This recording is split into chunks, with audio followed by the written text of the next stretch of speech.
Number 1. The day that God took over the battle. The story of Jehoshaphat, king of Judah, provides helpful instruction on prayer and trusting God when we face severe trials. Jehoshaphat was a king who made it a priority to follow the Lord and work towards reconciling the Israelites with God. He ruled in the southern kingdom at the same time that the wicked Ahab ruled in the north. Jehoshaphat was a good king, but he had a character flaw, which was that he made unwise alliances with the godless Ahab. He went into battle with Ahab and almost lost his life. He arranged for his son to marry Ahab and Jezebel's wicked daughter, Athaliah. Later on, she eliminated everyone in the Davidic line, with the exception of Jehoshaphat. Also formed an ill-fated business alliance with Ahab's son, Ahaziah. Jehoshaphat was shaken up one morning when his intelligence sources came rushing in with the horrifying news. 2 Chronicles 20 verses 1 to 3. Now it came about after this that the sons of Moab and the sons of Ammon, together with some of the Meunites, came to make war against Jehoshaphat. Then some came and reported to Jehoshaphat, saying, "A great multitude is coming against you from beyond the sea, from Aram, and behold, they are in Hazazon Tamar, that is En-gedi." Jehoshaphat was afraid and turned his attention to seek the Lord, and he proclaimed a period of fasting throughout Judah. What would you do if you heard threatening reports that impacted your future and life? This godly king did the right thing. He called a national prayer meeting and encouraged the people to trust God in the face of this overwhelming crisis. They did it, and literally won the war by prayer alone, without swinging a single sword. Their story teaches us that Jehoshaphat reminded the Lord that the Jews were his covenant people. Jehoshaphat went to the temple to pray. The temple where Jehoshaphat was praying was God's sanctuary and the place where he promised to hear and answer prayer. Those to whom Israel had once shown kindness were now coming to destroy her and take away her land.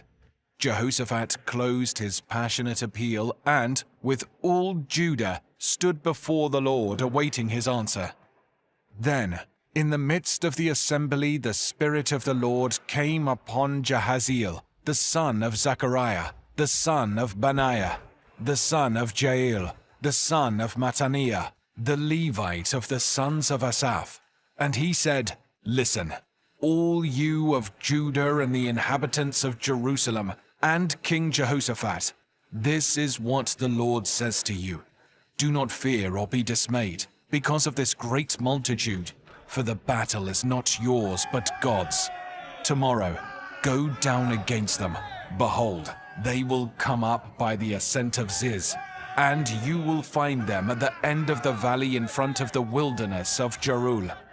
You need to fight in this battle. Take your position. Stand and watch the salvation of the Lord in your behalf, Judah and Jerusalem. Do not fear or be dismayed. Tomorrow, go out and face them, for the Lord is with you." 2 Chronicles 20, verses 14 to 17.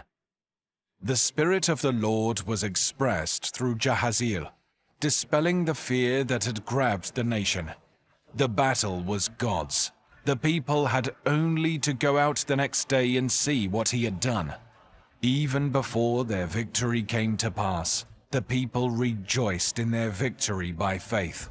At dawn the following day, they awoke to see what the Lord had done. Their march to the battlefield resembled a festival with singers leading the way.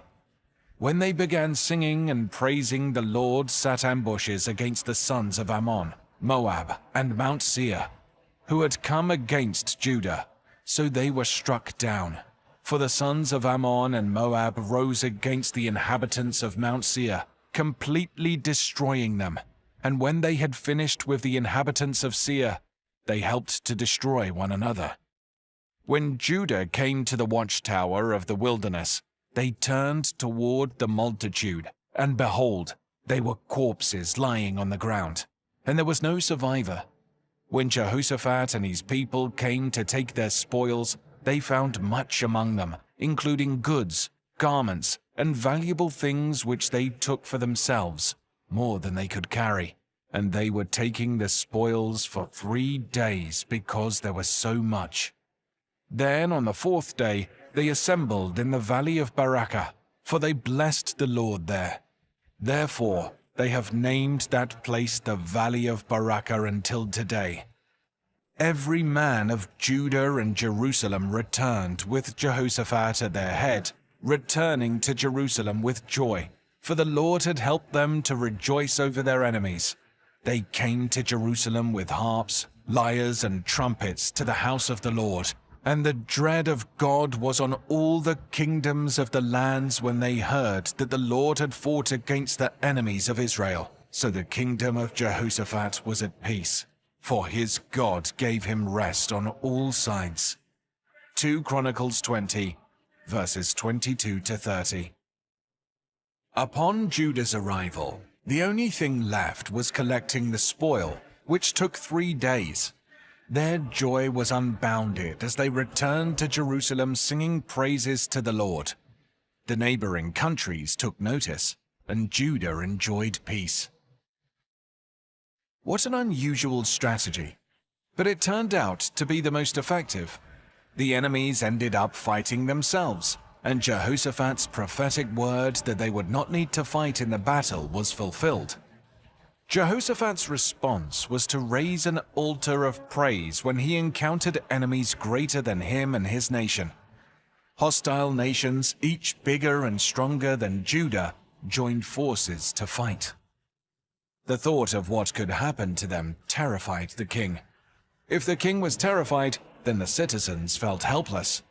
But King Jehoshaphat reminded himself that he had a mighty source of strength, so he gathered all of Judah to pray and fast as they sought the help of the Lord. In the prayers, God said they should go to the battle with praise. Praise brought God into that battlefield. Many Bible characters were people of praise and worship because they saw God as more significant than their circumstances. It's easy to read this story and miss what a great thing it was for Jehoshaphat to call the nation to prayer over this crisis. It would have been very human to panic. When he heard the news of this army within his borders, we could understand if he yelled, "Call all my top generals! Get the army mobilized immediately! We don't have a second to waste!" As soon as the troops were mustered, if there was time, he could have stopped for a quick word of prayer. But for Jehoshaphat to turn his attention to seek the Lord and to call the nation to prayer and fasting was not automatic. Not only could Jehoshaphat have reacted with panic, he also could have felt angry toward God.